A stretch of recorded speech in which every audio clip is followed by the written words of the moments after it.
Welcome, everyone. I think we'll get started.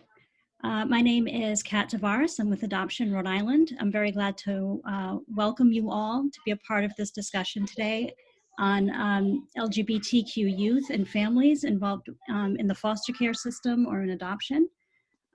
This webinar is being presented by the Center for Advanced Practice at Adoption Rhode Island.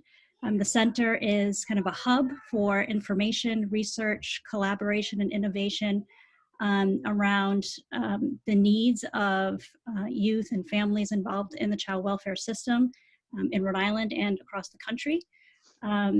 We're very happy to be joined by over 80 participants today, so thank you all for joining us. And before turning it over to our moderator, I just want to take a minute to welcome and thank each of our panelists. Thank you so much for joining us today and sharing your expertise and your experience with us. We're joined today by Congressman David Cicilline. In addition to being a U.S. representative for the state of Rhode Island, Congressman Cicilline is also the co-chair of the Congressional LGBTQ+ Equality Caucus. And he also introduced the Equality Act, which is a piece of federal legislation that we'll be talking about much more during today's discussion. Senator Dawn Boyer is a state senator in Rhode Island's 13th district, representing areas of Newport and Jamestown, Rhode Island. She is also an attorney in private practice at the office of Dawn Boyer. And she is also the former deputy campaign director for Marriage Equality Rhode Island. Welcome, Senator. Finally, we're joined today by Polly Crozier, who is the senior staff attorney for the GLBTQ Legal Advocates and Defenders. She's also a legal advocate for parentage reform, as well as for LGBTQ youth, children and youth in the foster care system in the US. So with that, I will turn it over to a fierce advocate for children in Rhode Island and across the country, and CEO and Executive Director of Adoption Rhode Island, Darlene Allen. Thank you so much, Kat. I'm very thankful for our panel to join us today for this important conversation. It is such a challenging time for so many reasons, but it's also a time filled with great hope. For the LGBTQ+ community, after years of progress, and the past few years have been particularly challenging, particularly in adoption and foster care. Numerous states across the country, and I believe we're up to 11, but maybe Polly has more details on that later, have banned same-sex adoptions. The federal government, HHS, eliminated data collection on LGBTQ youth in foster care. The Trump administration issued an anti-LGBTQ child welfare executive order that supported faith-based agencies to turn away qualified LGBTQ families. And on November 4th, a very conservative Supreme Court heard oral arguments in the Fulton versus Philadelphia case. And this case could have a profound impact by allowing taxpayer-funded organizations to reject LGBTQ foster parents due to religious liberty. I read through some of the transcripts from the hearing, and honestly, the questions and comments, particularly from Justice Alito, were quite alarming. There are more than 430,000 children in our foster care system, and over 122,000 are waiting for adoption. 20,000 youth age out of foster care without permanency each year.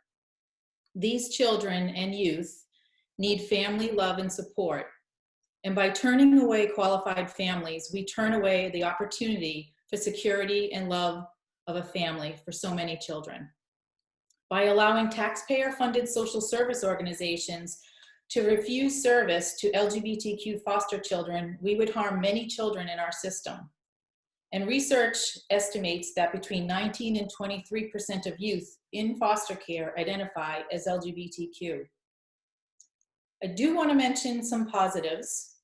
The LGBTQ Victory Fund reported that at least 40 LGBTQ people of color were just elected to state legislators, including right here in Rhode Island. They also report a total LGBTQ representation to state office has increased to approximately 574 nationally. The Equality Act, championed by one of our speakers, Congressman David Cicilline, was passed by the House, and I hope that we will hear more about this today.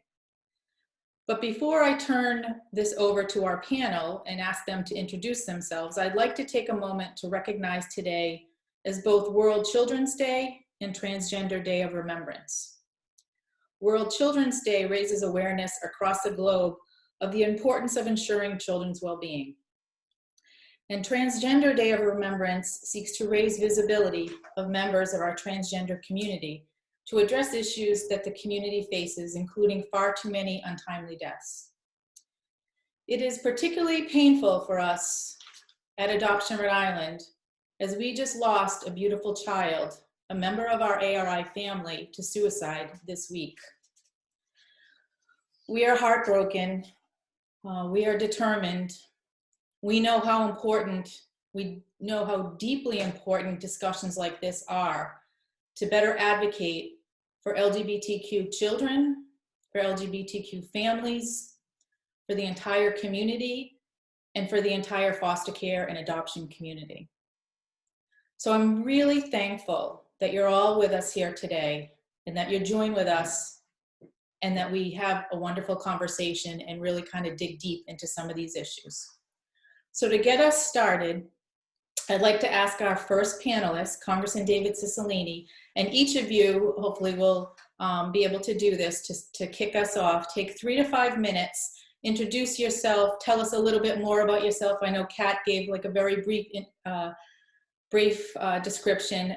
Tell us about your work and how it relates to this topic. So it's my pleasure to ask Congressman David Cicilline to get us started. Thank you, Darlene. I'm really happy to be with all of you, and of course, particularly happy to be with Senator Oyer. And Darlene, thank you for all of your great work, and great to be with you as well, Polly.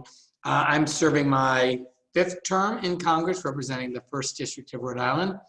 I serve on the Judiciary and Foreign Affairs Committee, and a lot of my work has focused in the Foreign Affairs Committee on human rights around the world, particularly as it relates to members of the LGBTQ community, but human rights broadly.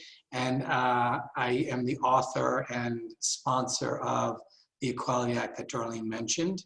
I'm delighted to be with all of you today. And really want to begin by thanking Adoption Rhode Island for bringing us together. It's a really critical time to understand the experience of LGBT youth who are overrepresented in foster care and prospective LGBTQ parents who can be discriminated against if they try to adopt.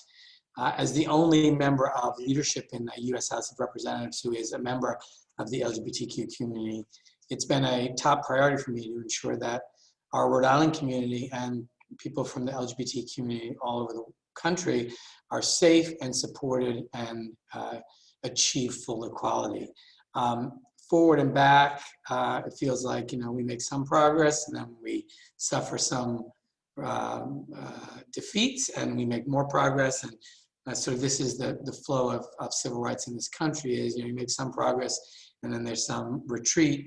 But it does feel like this is a particularly important moment because I think our community has really galvanized around the country to demand full equality. And I think what we've learned is over and over as we push forward to safeguard the LGBTQ community and to fight for our full equality and establish basic rights, that we often experience pushback from others who oppose equality for our community.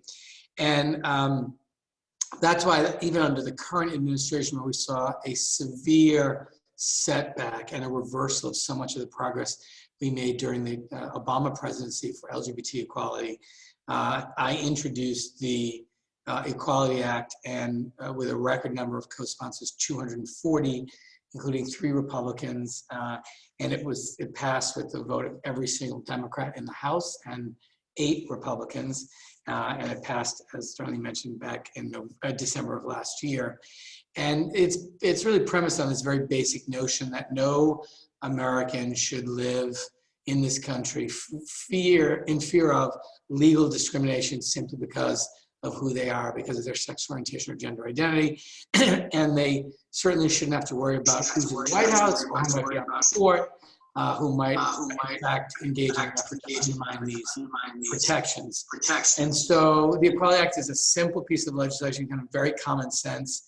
It simply adds sexual orientation and gender identity to all the categories in the existing civil rights architecture, and really expands on the Civil Rights Act of 1964 and ensuring that members of our community can live lives free from discrimination. Specifically, it adds sexual orientation and gender identity as protected classes in the areas of employment, education, federal funding, housing, public accommodations, credit, and jury service. So a fully inclusive civil rights law that touches all areas of life. And I think one of the biggest challenges we face, and I think most or many Americans are surprised to learn, that these protections are needed. In fact, most people, when this issue is polled, they think it's already the law, that if someone is doing their job and competent at their work, that it is illegal simply to fire them because of their LGBTQ, because they're a member of that community. Or that someone who's a tenant in an apartment who's paying their rent and a perfectly good tenant, that they could just be kicked out because of their sexual orientation or gender identity.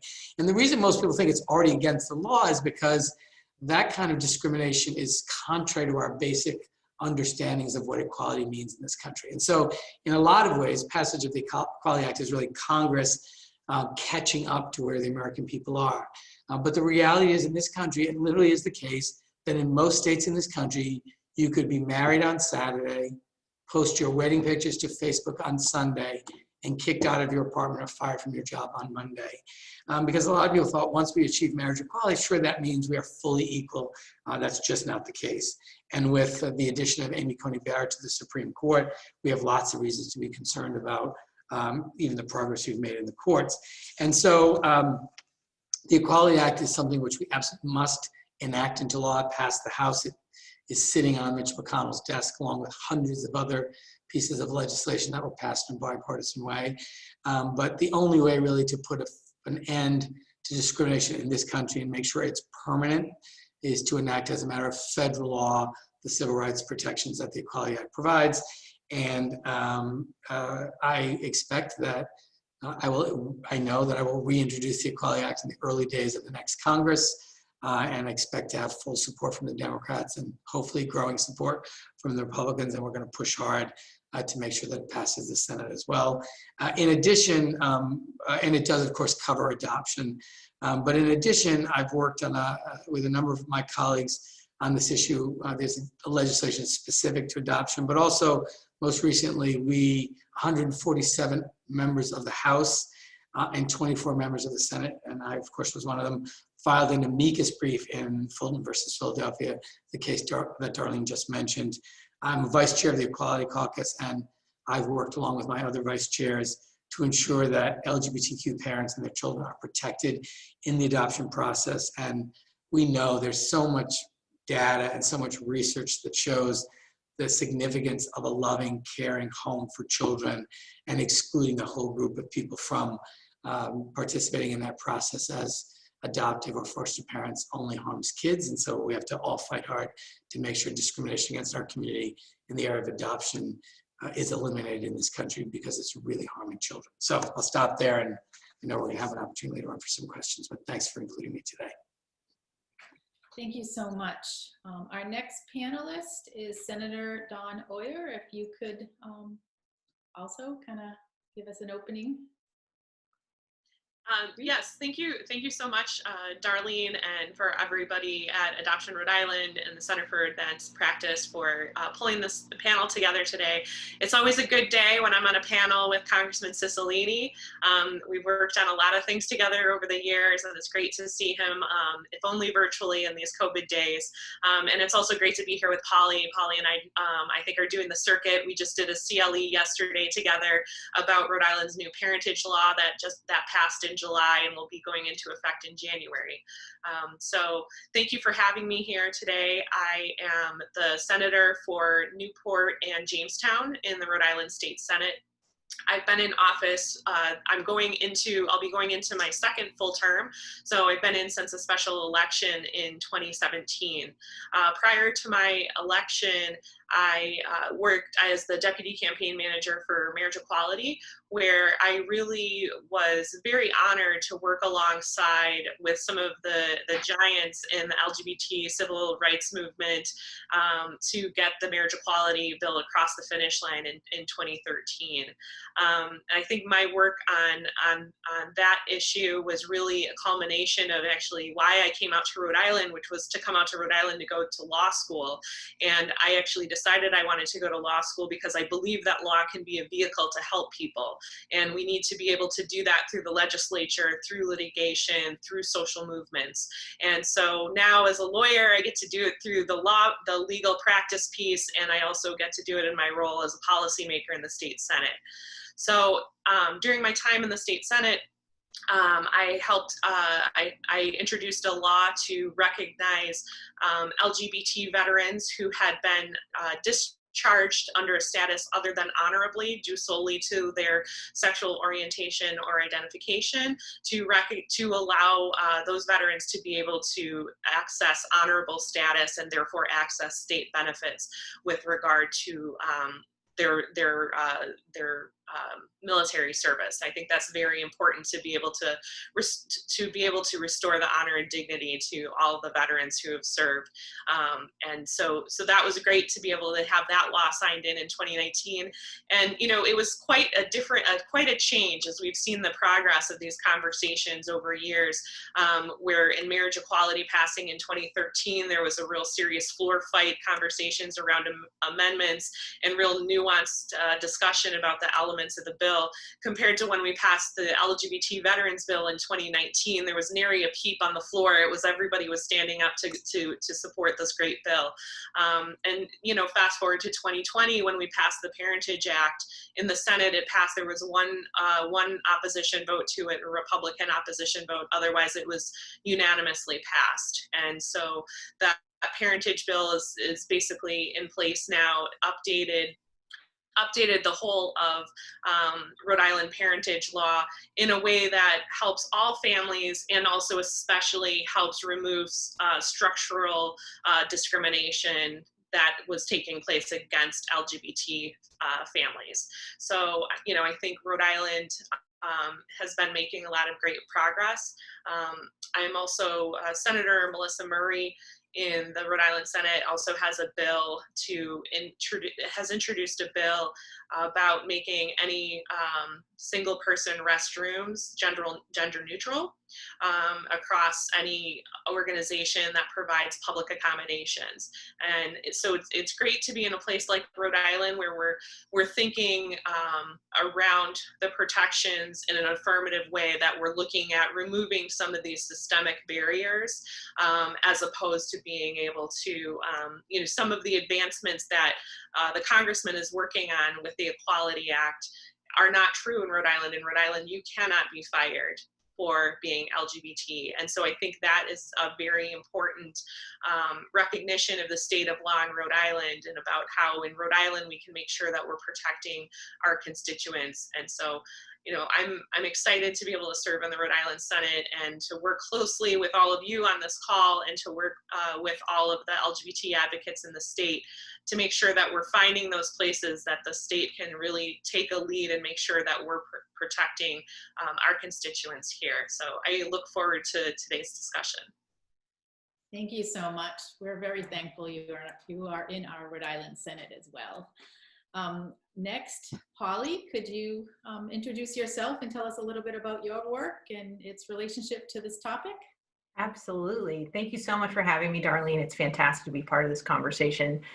So I'm an attorney at LGBTQ Legal Advocates and Defenders. GLAD works in New England and nationally for a just society on the basis of sexual orientation, gender identity and expression, and HIV status. And protecting our core and most precious relationships, our children and our families, has really been foundational to GLAD's work in the 40 years that we've been around. I have to mention my GLAD colleague, Mary Bonato, argued the first marriage case in the country that the anniversary of which is 17 years ago this week. And she also argued the Obergefell case before the US Supreme Court. So again, kind of those protections for our most important relationships is really, foundational to our work.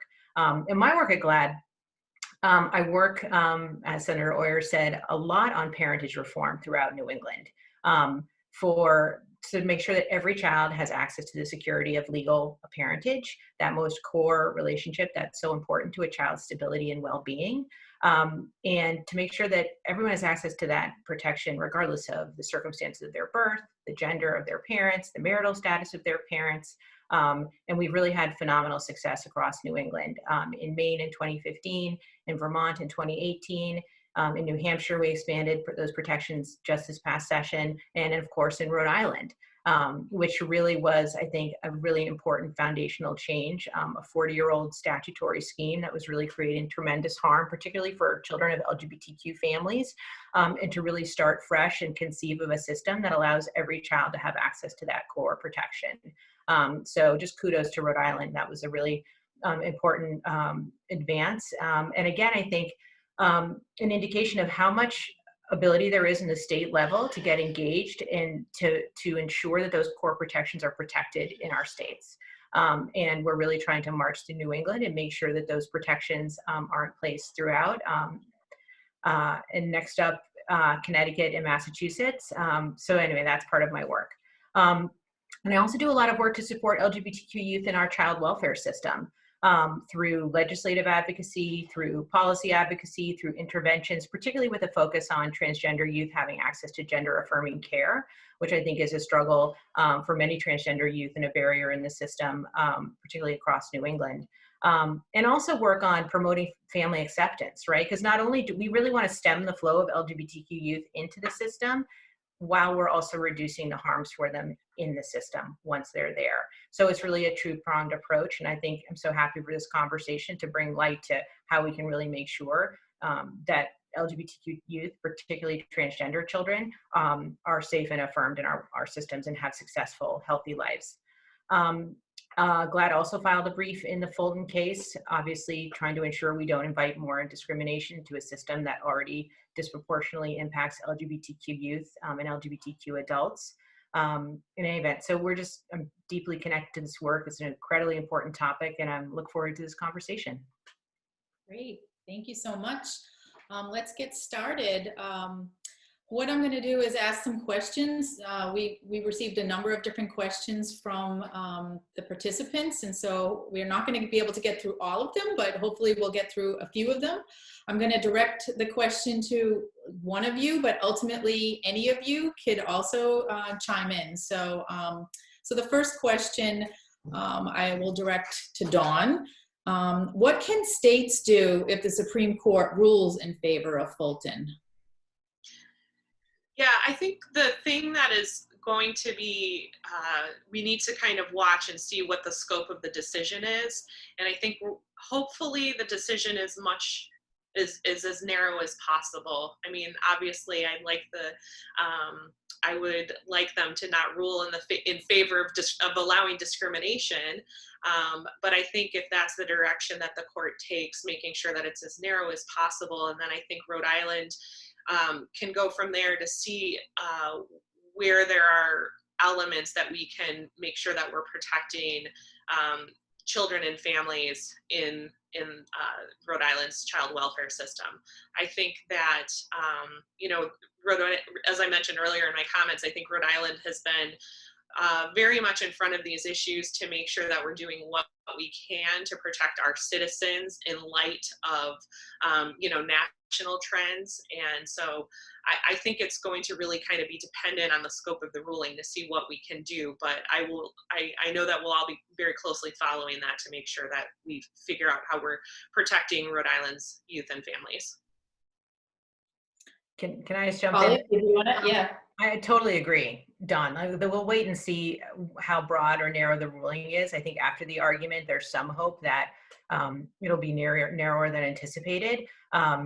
Because effectively, we want governments, when they're performing government functions, to be able to provide those services to all and make sure that those core government services are really provided without discrimination to all. And I think, but if for some reason that ruling comes out such that CSS is allowed to discriminate, I think there's an opportunity for state governments to really step up.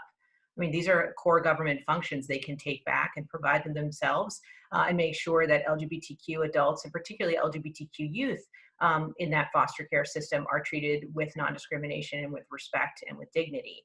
So I think that states do have that ability to say, we won't outsource this anymore. We're going to do it ourselves, or we're going to do it right. And my thoughts turn particularly for the LGBTQ youth in that system, right? To make sure that they're getting those messages, that they're affirmed, that they're supported, that they're going to have affirming placements, they're going to have access to health care. I think governments can affirmatively step up and give those messages to youth, and make sure those services are in place. Thank you. Our next question is for David Cicilline. We're very thankful of your leadership with the Equality Act, and you talked about it in your opening. What could or should we expect in 2021 with a Biden administration, and potentially, although we're hoping that well, I shouldn't say that, with potentially a Republican-controlled Senate, what can we expect? And also, given the Fulton issue, and you're going to be submitting the Equality Act, is there any additional language or anything into the Equality Act that you think you could be submitting? So anyway, tell us what you're thinking about going forward in the new administration, in the new year, and using the Equality Act. Oh, you're on mute. I would first say, I just want to take a minute to acknowledge and thank Senator Oyer, because I think, we're doing, I've been engaged in an effort at the federal level for many years now, but Senator Oyer was incredibly important in our fight in Rhode Island for marriage equality, but also led the effort on the parentage law that is making a real difference in the lives of LGBTQ families. So, and sadly, for the last 4 years at least, we've had to rely on states to get this work done, because we had an administration very hostile to our community and hostile to equality. So I just want to salute and thank Senator Oyer for her incredible and effective leadership. President-elect Biden has come out very strongly in support of the Equality Act. He said he will make it a priority in the first 100 days. So I expect we will pass it quickly in the House. And this time it will have great presidential support, which is wonderful. And then we have to figure out a way to get it to the Senate floor for a vote. I don't think there's any question that if this bill comes to the floor for a vote in the Senate, it will pass. I think Mitch McConnell has done the bidding of a number of his colleagues by allowing them to avoid this decision by not bringing it to the floor for a vote. I think the political consequences of voting against the Equality Act and voting for discrimination against LGBTQ people in the year 2020 is unacceptable, and there will be real political consequences for that.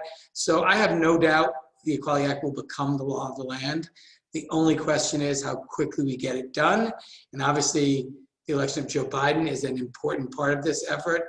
Retaining the majority in the House by Democrats is an important part of it. Winning the Georgia runoffs would make it much, much easier. But we can't depend on that. We still have a responsibility to fight to get a vote in the Senate and to hold the people accountable in the Senate who either don't support equality for our community or stand in the way of a vote. Because in the end, the political process is going to be what finally makes Congress sort of catch up to where the vast majority of the American people are, and that is that they don't support discrimination. They support the Equality Act. Recent polling was done in every congressional district in the country, every state in the country rather, there is a majority support for the Equality Act. Every single state in America. So this is not controversial in any place other than the Republican cloakroom in the Senate. And we just have to eventually succeed in persuading the Republicans in the Senate that the political cost is too great and they have to pass the Equality Act. Thank you. Our next question actually is for all of you. Are you concerned about Obergefell's decision being challenged in the Supreme Court or overturned? And what are the implications? What are your thoughts given the status of the Supreme Court right now? I'm happy to start since I'm in Washington and closest to the Supreme Court right now. Look, I think it's, we all should be very concerned about the composition of the Supreme Court. They have heard and will decide a case where our Republican colleagues and the president have been attempting to have the entire Affordable Care Act declared unconstitutional. I think we're going to see real challenges to voting rights, to environmental justice, to LGBT rights. And so, we have Amy Coney Barrett, a justice on the court, who expressed, opposition to marriage equality. We have a number of justices who have written publicly that they think the case was wrongly decided. So I think there's a lot of reasons to be concerned that we're going to see a court that is going to try to take away much of the progress we've made in the courts. And of course, these decisions are decided based on an interpretation of our Constitution and the founding documents and prior judicial precedents. It shouldn't be changed because you have judges that have different political views. But I think there's a lot of reason to be concerned, which is why I think passing the Equality Act is so critical, so that we will no longer be at the whims of the composition of the Supreme Court, that our right to full equality be firmly enshrined in federal law. Did you want to say something, Polly? I just echo that. I do think that people are, and we hear it at GLAAD, people are so worried, right? They hear the writings and the speeches of the Justices Alito and Thomas and just are afraid. And for that, I'm so profoundly sorry.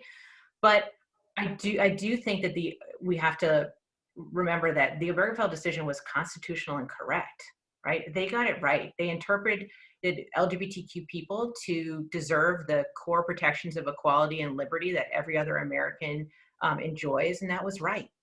And the concept of liberty in our Constitution includes the ability to marry, to establish a home, to bring up children, and who you marry is a vital personal right, and that belongs to LGBTQ people too.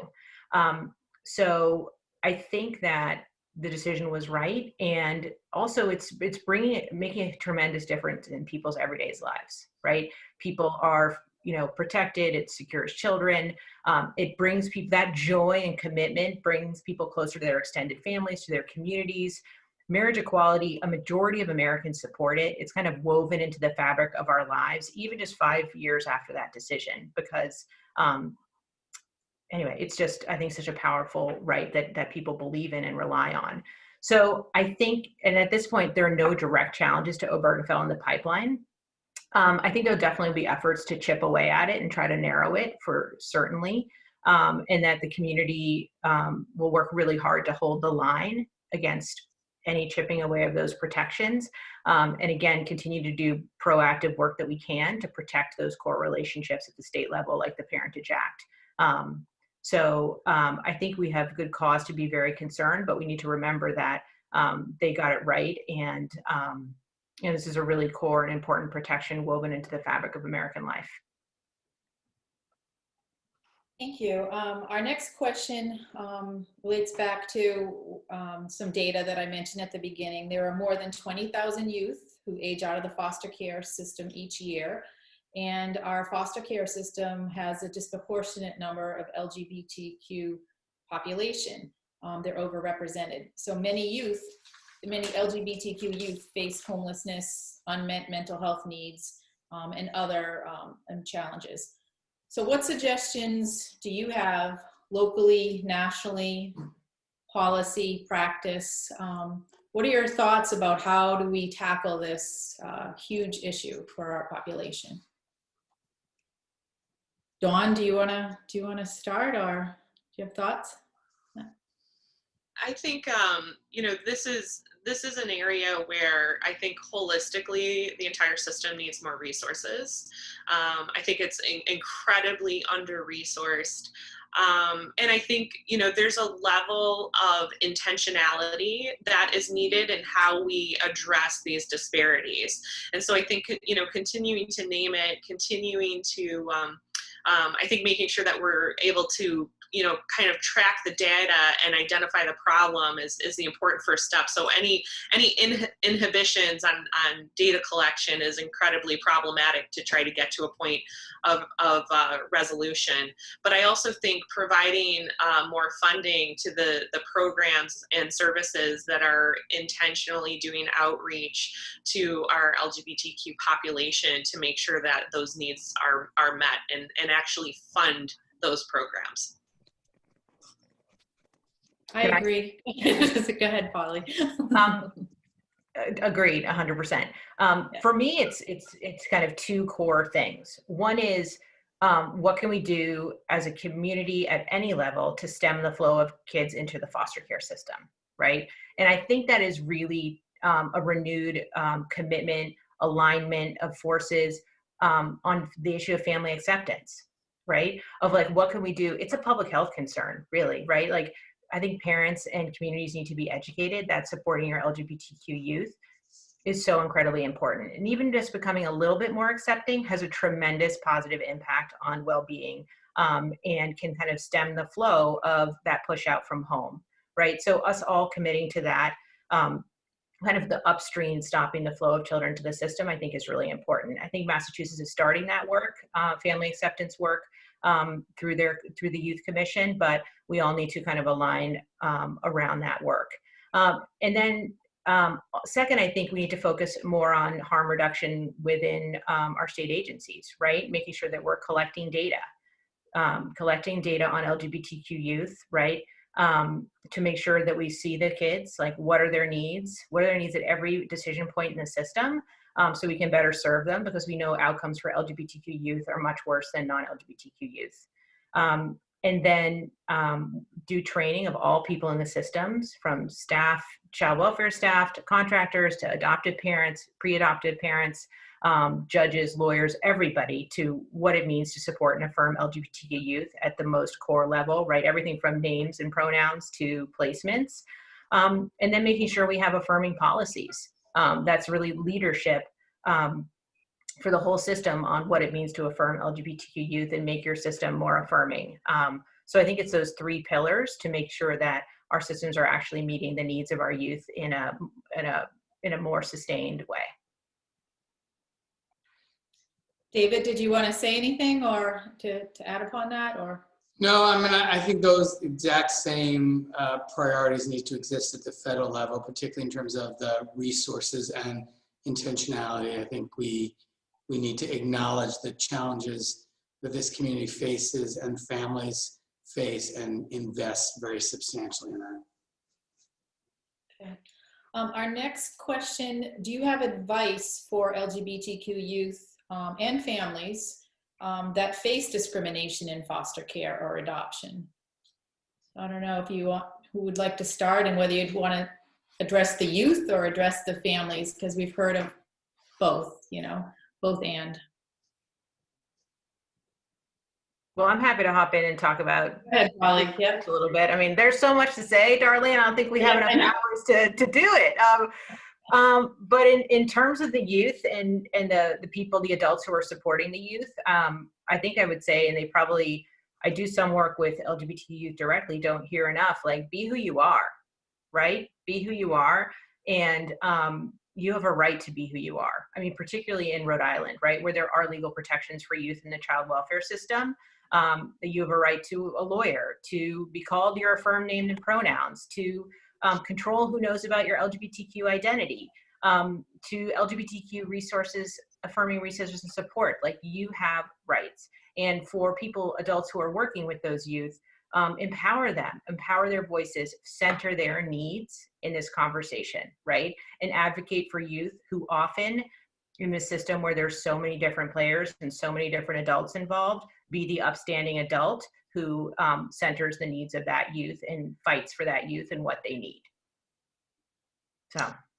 Yeah, I would say, particularly to the youth, like, you are a blessing and you are a gift, and you have every right to expect and demand to be treated as such and to be afforded all of the protections and all of the freedom from discrimination that every other person on this planet does. And you deserve to be treated with dignity and valued, and to the extent you are not being treated fairly or valued or being treated with dignity, make sure some adult knows about it, because there's a lot of folks who are working really hard to make sure that never happens and that you are always equal and that are always valued. So share your story, reach out to my office, reach out to your state senator, your state representative, your city council, your mayor.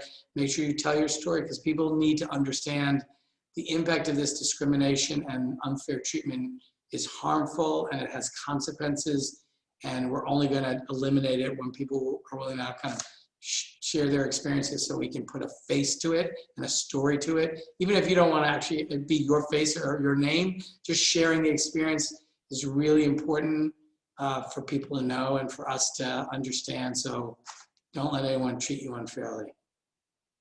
Thank you. Yeah, I also want to say, especially to the youth, similar to what both Holly and David have said, that that you're beautiful, that people love you, that people at all levels of government are fighting for you to make sure that you are safe, that you are protected, that you can be yourself, and we're here fighting for you. There's people at all levels of government, there's advocacy organizations, there's community members who see you and love you and want to help. So don't feel like you have to go it alone. Don't listen to some of the dumpster fire that comes out of the national news and take that to you personally. Reach out to somebody, reach out to an adult who can get you the help and connect you with the services that you need. Next question is for David. How can a Biden administration use executive orders to advance LGBT equality and improve outcomes for these children and youth in foster care, if any? Well, I mean, I think there are a number of executive orders and executive action by the administration that has been taken that can be reversed on day one. So that's the first step.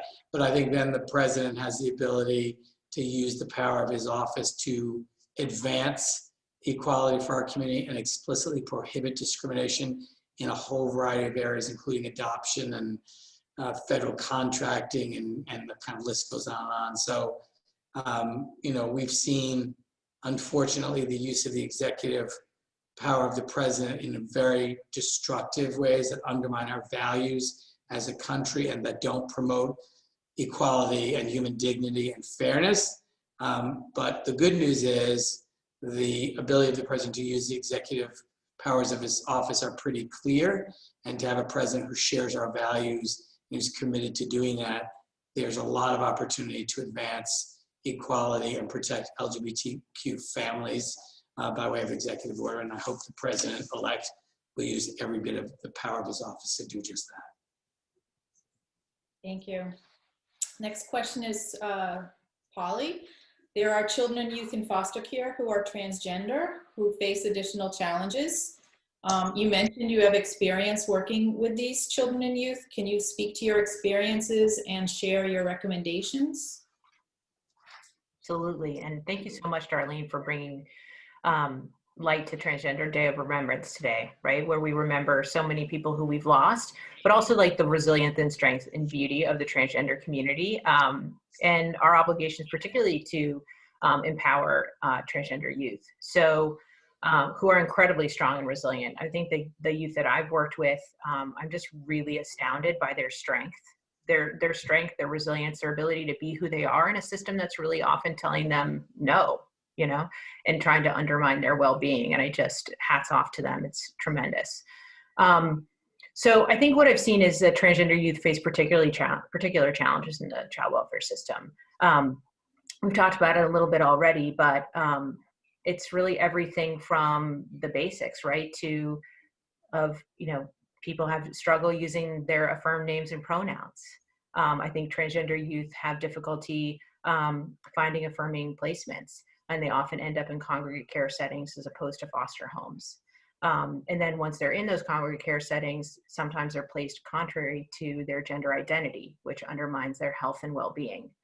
And I think they particularly struggle with getting access to gender affirming healthcare, right? I mean, healthcare for gender dysphoria is medically necessary. And I think systems really struggle to first and foremost really understand that and what it means to treat gender transgender youth and make sure they have access to the medical care they need. I think we really need to encourage agencies to have consistent policies and kind of clear ways for youth to access the medical care that they need. I've seen a lot of struggles in that area, and I think it causes profound harm when you're delaying medical care till a youth hits 18 and can consent to it on their own. It's too late. It's too late. I mean, well, it's never too late to get the health care you need, but it should be happening based on their individualized needs, based on the medical recommendations of their physician.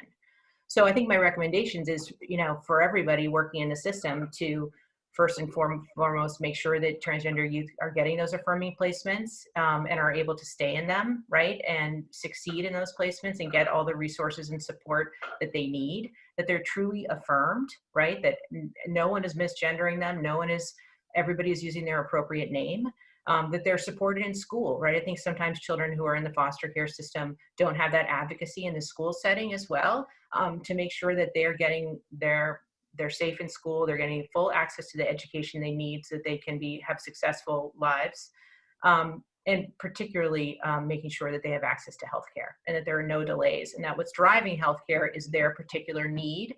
They have access to specialists, to therapy, to blockers, to affirming hormone therapy, so that they're getting that critically necessary medical care. And I think that people achieve that through, again, inclusive policies, really comprehensive training, and data collection, so that we really understand who's in our system and we can really try to meet the needs that they have. Thank you. Did anyone else want to say anything or move on to the next question? Okay. What advice, and this is for all of you, what advice would you give to an LGBTQ member of the community, either single or couple, who is considering parenting, in a variety of different ways? What advice would you give them? Polly, I'm going to pick on you. Again, I could. Yeah, I'm sorry. You're a talker, so. I was a family lawyer before I was a GLAD too, so this is kind of my bread and butter. But I'm going to focus on foster and pre-adoptive parents, right? Because I think that's the focus here, which is, first of all, I think for folks who are thinking about doing that work, like, fantastic, go for it. Like, you have so much to give. I think particularly adults in the LGBTQ community have so much to give in mentorship and support for our young people, regardless of sexual orientation or gender identity. But obviously being a foster parent is a lot of work, right? And you need to really, educate yourself on how to actually support your foster youth, right? To build your cross-cultural understanding, your understanding of racial equity issues, of LGBTQ youth, of transgender youth. You need to really educate yourself so you can really be the affirming and culturally competent parent you want to be. And then to be a fierce advocate, right? I mean, I work with one foster parent who is just tremendous. I mean, she's just goes to she's just at school in every setting advocating for her youth to get what her youth needs based on what they have articulated to her are what they need, right? So it's empowering your youth, being a fierce advocate, and making sure they get what they need, and get support for yourself too, because I think working in these systems can be really challenging, right? There's a lot of barriers, and just keep going, keep doing it. It's phenomenal work and so important. Our next question is around potential COVID relief funds. It's been really difficult for so many people, but for families, for kinship families, foster families, for some of our youth who are transitioning out of care, for the organizations that are working with this population, what can we do to advocate for these populations to be able to get benefit from any kind of additional stimulus or the current opportunities available? Nationally, locally, anyone who'd like to answer that? I would just say, there's a very big relief package, a $3.3 trillion package called the HEROES Act. Almost all of that would be available. There's no exclusion to LGBTQ people or families in any of that. You know, we're engaged in an ongoing effort to get our Republican colleagues to do a relief package, period. It has been challenging. I think the prospects of doing it before the new president get dimmer every day. It's catastrophic because the consequences, all these issues are exacerbated or worse within the LGBTQ community, whether it's addiction services that are necessary or homelessness or access to healthcare. I mean, it's all worse for members of our community and families who have members of our community in them. So it's felt particularly hard by LGBTQ families, but that's a kind of bigger problem in terms of just a Republican Senate that has been unwilling so far, and frankly, a disengaged president to actually move forward with another COVID relief package. So we're still trying, the speaker's still negotiating, but my gut tells me it becomes more and more likely that it won't happen until the new president's sworn in. Thank you. Well, and I'll say on the state level, the General Assembly has started to reconvene the Finance Committee meetings. So we're still looking at, you know, the CARES Act fund spending on a local level and where that all ends up landing as far as what programs it's being distributed to. You know, so the budget conversations on the state level are really gearing up within the next couple weeks. And so I would definitely encourage everybody to, you know, contact your elected officials about those conversations, because, you know, anytime people are talking about, you know, it being a tough budget year, you know, that's kind of a euphemism for program cuts. And so, you know, we really need to watch it very closely and pay very close attention as the budget conversations continue, because the COVID impact has been very, very unequal, and that there are some people who are just kind of kicking back, working from home from conferences, and their life, you know, it's a drag, but it's not a hardship. And some people are just kind of operating business as usual. And then we have some really vulnerable populations that are really hurt. And so, you know, we need voices to come to the State House, you know, contact your state elected officials and make sure that we're hearing from you about your budget priorities. Thank you so much, Dawn. We're unbelievably headed towards 3 minutes left for this webinar. So it's been an amazing discussion so far. I'd like to ask each of you, you know, if there's one last or one big or one final thought you'd like to share with our audience before Kat wraps us up. So David, would you like to start? Sure.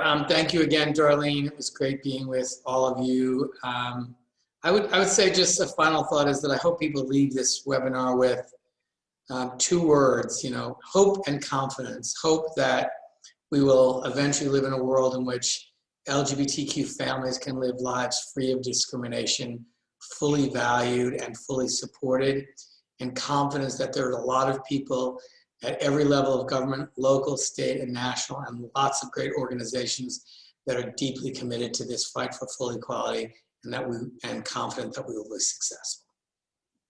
Thank you. Dawn?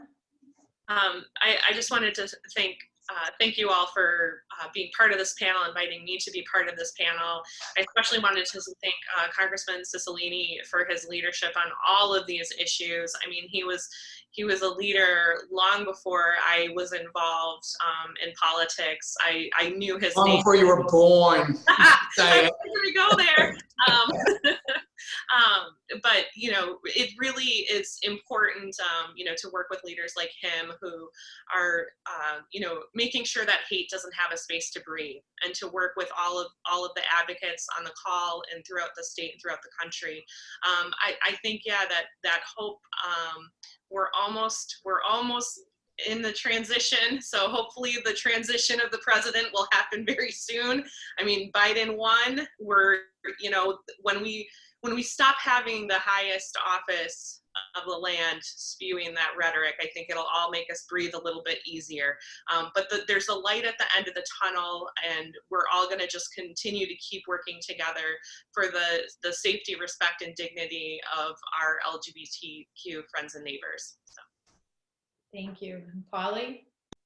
Also, thank you so much for having me. I think I want folks to leave this conversation thinking, how can I be more energized and active in centering the needs of LGBTQ youth, particularly transgender youth of color? We all need to be adult upstanders and make sure that they have lived equality in this system, regardless of any administration or whatnot. Like, we all play a role in affirming the youth in our lives and making sure that they are safe. So, and thank you so much to everybody. It's been such a joy to participate. Thank you. Thank you all. Kat, would you like to wrap us up? Sure, thank you. First, thank you to each of our participants today. I know you each left us with a message of hope, and like Darlene said at the beginning, this has been a challenging week for those of us at ARI, and I'm grateful to have been able to be a part of this discussion. It was very healing, and has definitely left me with a lot of hope. So thank you, and thank you for all that you do. To our participants, thank you for joining us today. On your screen, you'll see we have some social media information if you want to follow us to keep in touch with what else we've got going on and what's coming up.